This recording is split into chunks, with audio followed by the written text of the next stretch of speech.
Our message comes from Luke chapter 12, 1 through 5. And we're going to focus on the last two verses, 4 and 5, in the process of going through it. We also have Hebrews 10:31 and 12:28 through 29. And I entitled this, "What do you fear? What does it mean to fear God?" In Luke we read, "In the meantime, when an innumerable multitude of people had gathered together so that they trampled one another, he began to say to his disciples, first of all, 'Beware of the leaven of the Pharisees, which is hypocrisy. For there is nothing covered that will not be revealed, nor hidden that will not be known. Therefore, whatever you have spoken in the dark will be heard in the light, and what you have spoken in the inner rooms will be proclaimed on the rooftops.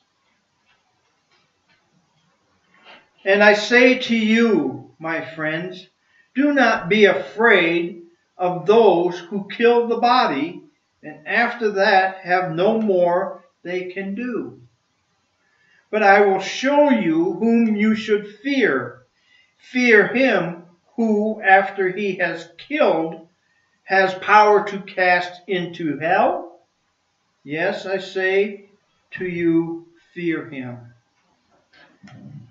In Hebrews 10:31, "It is a fearful thing to fall into the hands of the living God." And Hebrews 12:28 to 29. "Therefore, since we are receiving a kingdom which cannot be shaken, let us have grace by which we may serve God acceptably with reverence and godly fear. For our God is a consuming fire." So what does it mean to fear? As a young man, I was and still am much afraid of snakes. I hate them. They scare the dickens out of me. What started it was I sat on a creek bank. We were fishing for bluegills in this little creek that runs through our property. Sitting on the pier, and this big fat garter snake come toward me. I took off. I left my pole and everything. And then, as a child growing up, we handled a lot of bales that were baled along the fence line. And the shade, they would hide under these swaths. And you'd grab these bales with parts of that snake in the bales, and I just cringed. I didn't like it. Then there's the dark. I fear the dark. We'd play hide and seek in the haymow. And I'd come to the back door, and my brother was hiding between the door and the bales. And I got kicked right in the face. Not only that, I watched a movie one time, and this farmer couldn't figure out why the cows were bellowing. And I don't know if you remember the Whirlybirds. It's a helicopter rescue team. This gorilla got out of the zoo and ended up hiding in this guy's haymow. And as in the dark, he climbs this ladder, and as he gets to the top of the ladder, here's this gorilla face staring him right in the face at the top of the ladder, and I jumped. So those are things that has caused me to be afraid of the dark. And then, of course, you have movies like Them and so on and so forth that we probably shouldn't be watching as we were kids. But anyway, so that's my fear. What is yours? Today, another fear I have is not doing the right thing for the Lord. Let me say that again. Not doing the right thing for God. But what does it mean to fear God? The Hebrew word for fear is Y-A-R-E and is pronounced Yareh, and means to be afraid, tremble, dreadful, and moral to revere. To revere someone is to honor or respect.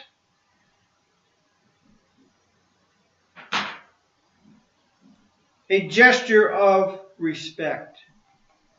We can fear something with concern or worry about something you may be facing. So scripturally, there are two kinds of fear that we need to be concerned about. The first one is the way we feel about situations and conditions. Are we going to get through it? Is it going to come out all right?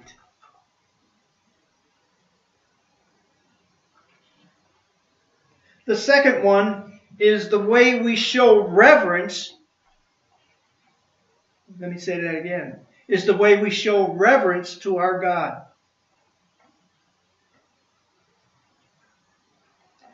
Do we respect His splendor, His majesty, His power? Another way to express this fear is to show respect to the power that He has to heal, comfort, and make peaceful.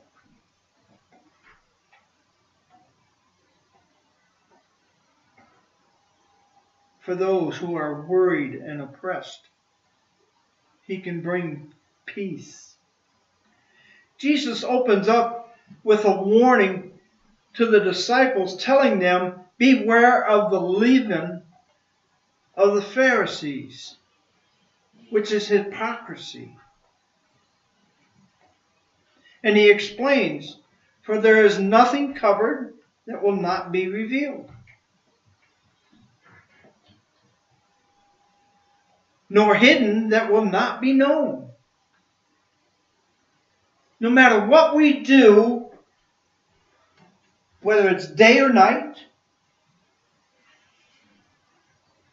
lights turned off, or what we do with all the lights on and the sun shining bright, God knows it all. And He says so. Therefore, whatever you have spoken in the dark will be heard in the light. The truth shall always show up, no matter where we're at.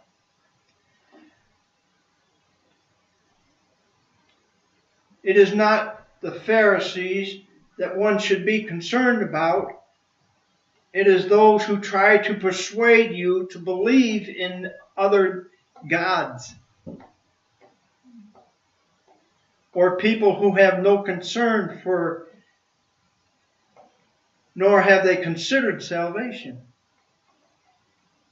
Think about this for a minute. How many times has somebody come to you and tried to sway you from your faith?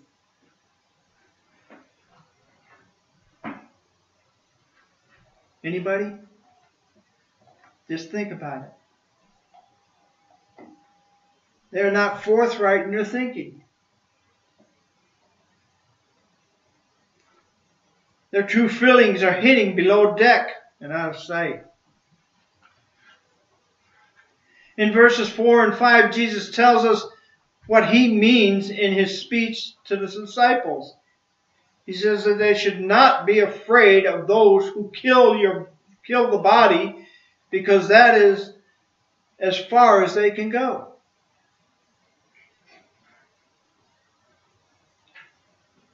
They cannot judge us or take the Spirit from us.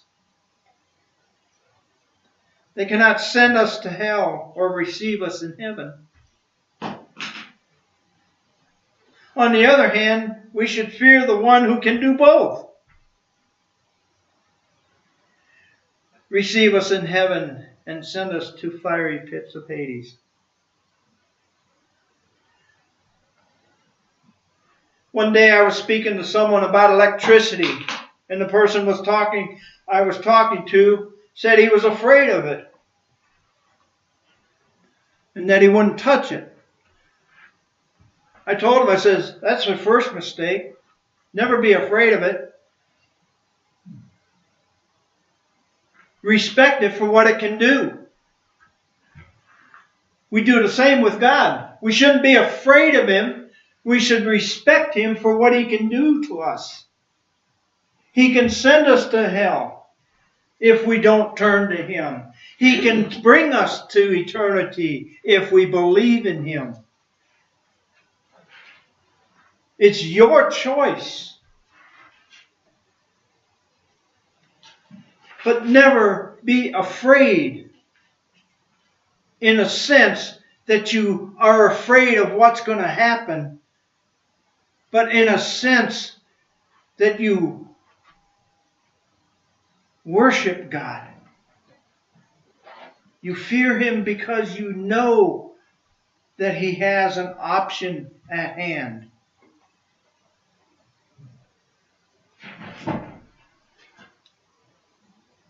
And you realize and respect that realization of it.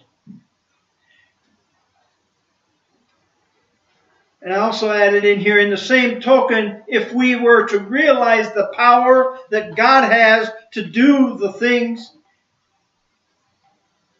we see around us and through us, we can then begin to respect the power that He has all around us. Think about this. He has the power to bring us another day and give us another day to breathe life. He also has the power to take us home.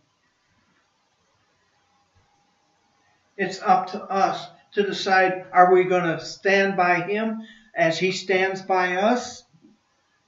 Or are we going to turn our backs on Him?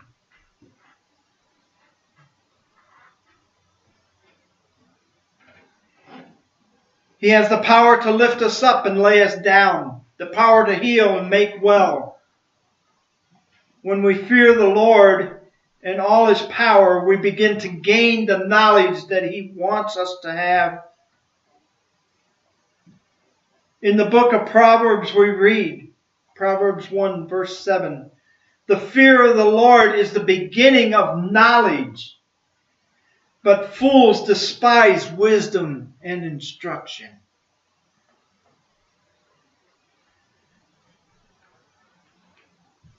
And I wanted to go a little deeper, so I dug out and went to gotquestions.org. And I'm going to read you this for word. For the unbeliever, the fear of God is the fear of the judgment of God and eternal death, which is eternal separation from God. See Luke 12, verse 5, and Hebrews 10, verse 31. For the believer, the fear of God is something much different. The believer's fear is reverence of God. Hebrews 12, 28 to 29 is a good description of this. Therefore, since we are receiving a kingdom that cannot be shaken, let us be thankful and so worship God acceptably with reverence and awe, for our God is a consuming fire. This reverence and awe is exactly what the fear of God means for Christians.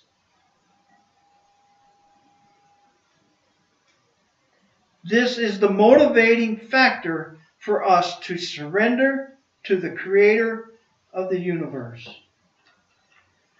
Proverbs 1:7 declares, the fear of the Lord is beginning of knowledge.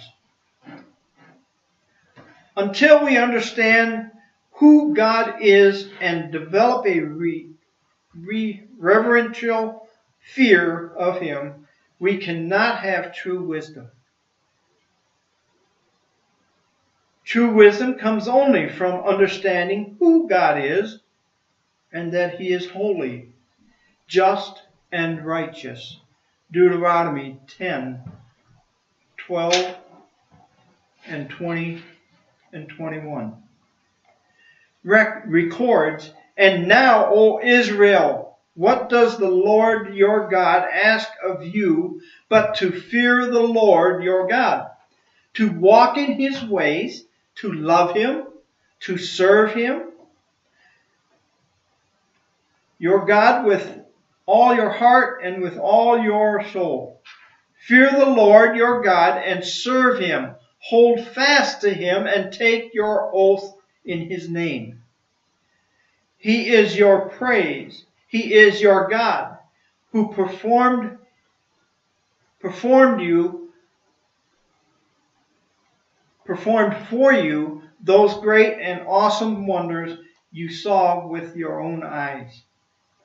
The fear of God is the basis for our walking in His ways, serving Him, and yes, loving Him. Some redefine the fear of God for believers to respecting Him. While respect is definitely included in the concept of fearing God, there is more to it than that. A biblical fear of God for the believer includes understanding how much God hates sin and fearing His judgment on sin, even in the life of a believer. Hebrews 12:5 through 11 describes God's description of the believer. While it is done in love, Hebrews 12:6 is still a fearful thing. As children, the fear of discipline from our parents no doubt prevented some evil action. The same should be true in our relationship with God. We should fear His discipline and therefore seek to live our lives in such a way that pleases Him. Believers are not to be scared of God. We have no reason to be scared of Him. We have His promise that nothing can separate us from His love. Romans 8:38 to 39. We have His promise that He will never leave us nor forsake us. Hebrews 13:5. Fearing God means having such a reverence for Him that it is a great impact on the way we live our lives. The fear of God is respecting Him, obeying Him, submitting to His discipline, and worshiping Him in awe. As we move closer to the end times and the events of the world keep escalating, what do you fear most? Do you fear what may happen to your family and friends? Do you fear losing everything you own, having nothing to eat, wear, or no place to live? Because of the chaos and all that is going on today, where is your trust? It has become very clear to me that we cannot trust the media of any kind. Some of us fear the unknown to a point where it becomes like a state of hysteria. But the fear we need in our lives today is the kind that we can honor. Let's walk back in time to Deuteronomy, where Moses has told the people what God requires of us. Deuteronomy 10, verse 12 and 21. "And now, Israel, what does the Lord your God require of you? but to fear the Lord your God, to walk in his ways, and to love him, to serve the Lord your God with all your heart and with all your soul. You shall fear the Lord your God, you shall serve him, and to him you shall hold fast, and take oath in his name. He is your praise, and he is your God, who has done for you these great and awesome things which your eyes have seen. Look around you today. What has he given you? And then let's reread verses 2 and 3. For there is nothing covered that will not be revealed, nor hidden that will not be known. Therefore, whatever you have spoken in the dark will be heard in the light. Whatever you have spoken in the ear, in the inner rooms, will be proclaimed on the housetops. You see, nothing we say or do or will be in secret. None of it will be in secret. God knows it all. For little kids, when they're hiding something, God knows it.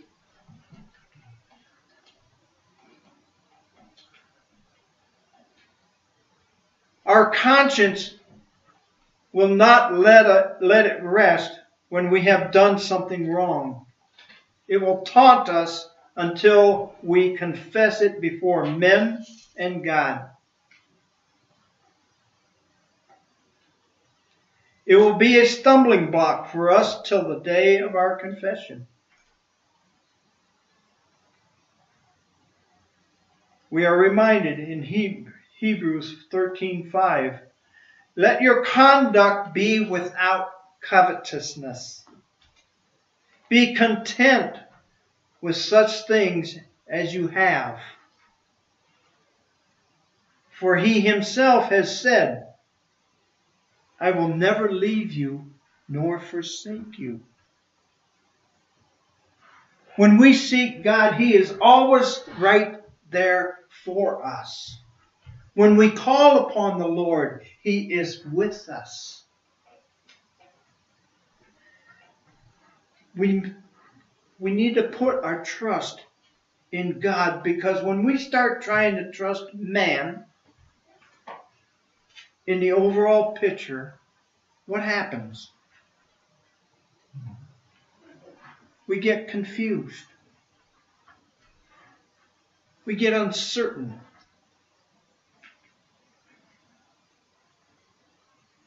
So we need to put our trust in God. There are people out there today who just don't know who to trust anymore because they've been hurt so many times. And my favorite thing is to say, such as I did at 3:30 this morning, Lord, help me walk through this. I don't know how to handle this.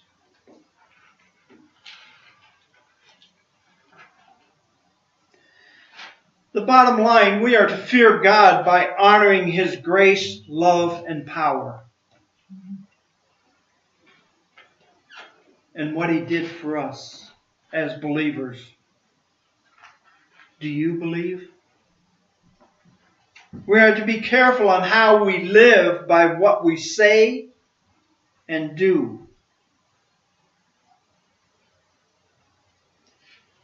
And last but not least, when we honor God, we have nothing to worry about because he's always there for us and is just to forgive and heal. He wants us to have that comfort. And he's just waiting for you to say, Lord, I've had enough of this.